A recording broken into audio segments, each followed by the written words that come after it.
अच्छा, अभी आपकी बहुत सारी वीडियोस मैंने देखी about autistic kids. You say vaccination, आपने बहुत सारी वीडियोस में ये कहा कि vaccine is also playing a major part role. Vaccine plays has played the major role, is playing the major role. अगर इस पॉडकास्ट को ऑटिस्टिक पेरेंट बच्चों के पेरेंट्स सुन रहे हैं तो उनको पता है, उनसे पूछिए आप कभी कि पहली बार कब पता चला, कब बच्चा वो एक हिस्ट्री उनकी यही रहती है कि बच्चा के ने सारे माइलस्टोन पूरे करने लगा, 11 महीने की उम्र में वो खड़ा होकर चलने लगा, तो 2-4 वर्ड मीनिंगफुल बोलने लगा और आई टू आई कांटेक्ट बनाने लगा, ये सारा कुछ वो बताते हैं।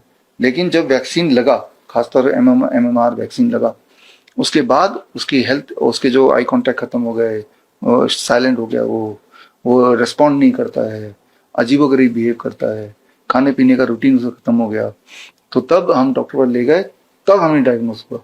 So this is repeatedly the history.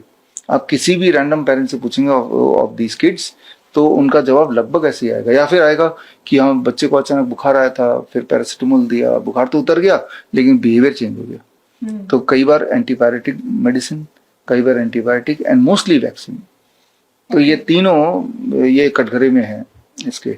और इस जो ये बता रहा हूँ, it is not my observation only, not the parents observation, it is proven in science itself.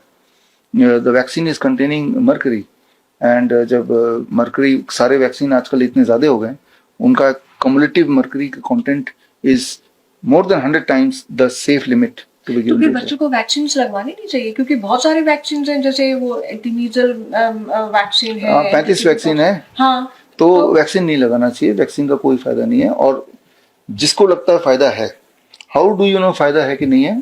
Only एक तरीका, आजकल मेडिकल साइंस में लिखा है फायदा है क्या? क्या मेडिकल साइंस में कोई ऐसा पेपर है जिसे साबित किया गया हो कि वैक्सीन लगाने से किसी प्रकार का फायदा है? अगर तो ऐसा एक पेपर आप दे देंगे तो मैं आपको 10 लाख रुपए दे दूंगा। मेडिकल साइंस में है ही नहीं कहीं कि वैक्सीन से क्या फायदा, कोई फायदा है कि ये प्रिवेंट करेगा, नहीं है। अगर है तो आप दे दो, 10 लाख रुपए ले जाओ, है ना? है नहीं, वो तो फार्मास्यूटिकल इंडस्ट्री बोल रही है, गवर्नमेंट बोल रही है, डॉक्टर लगा रहा है वो बोल रहा है, साइंस नहीं बोल रही। तो ये पूरा नेक्सस है जो बोल रहा है, नेक्सस है ना, सारे आपस में मिले जुले सबको बढ़ रहा है ना। साइंस बोल रही तो आप दिखा दो, कहाँ है? मैं तो बोल रहा हूँ दिखाओ, राइट? जो पेरेंट्स ने लगवाया अपने बच्चे को, डॉक्टर बोले, वो डॉक्टर पर जाके बोले कि आपने जो वैक्सीन लगाया इसका फायदा है, कहीं दिखा दो आप। ये तो उनका हक बनता है ना, क्योंकि डैमेज तो उनके बच्चों को हुआ है, बोलेगा नहीं कोई, राइट? तो ये मानसिकता पेरेंट्स की है, ये मानसिकता आम लोगों की है, तभी ये चल रहा है ना। एटलीस्ट आप उनसे सवाल पूछो, नहीं मुझसे ही सवाल पूछो, आप रिसर्च करो। डर बिठा दिया गया ना कि ये एंटी वैक्सीन अगर हम नहीं लगवाएंगे तो it is not safe for a baby. जब इंसान डर जाता है तो उसको लूटना अच्छा आसान हो जाता है ना? डर बिठा दो बस, झूठा सच्चा। जैसे छोटे ना डर नहीं, तो एक छोटे बच्चे को डर बिठा देते हैं, भूत है बाहर, भूत आ जाएगा, दूध पी लो, बच्चा पीता है ना। तो डर ही होता है वो, उसका वो तो एक एब्स्ट्रैक्ट चीज है ना। अगर कोई प्रूफ दिखाए, वो बच्चा बोले मुझे प्रूफ दिखाओ भूत, तो उसी दिन डर चला जाएगा।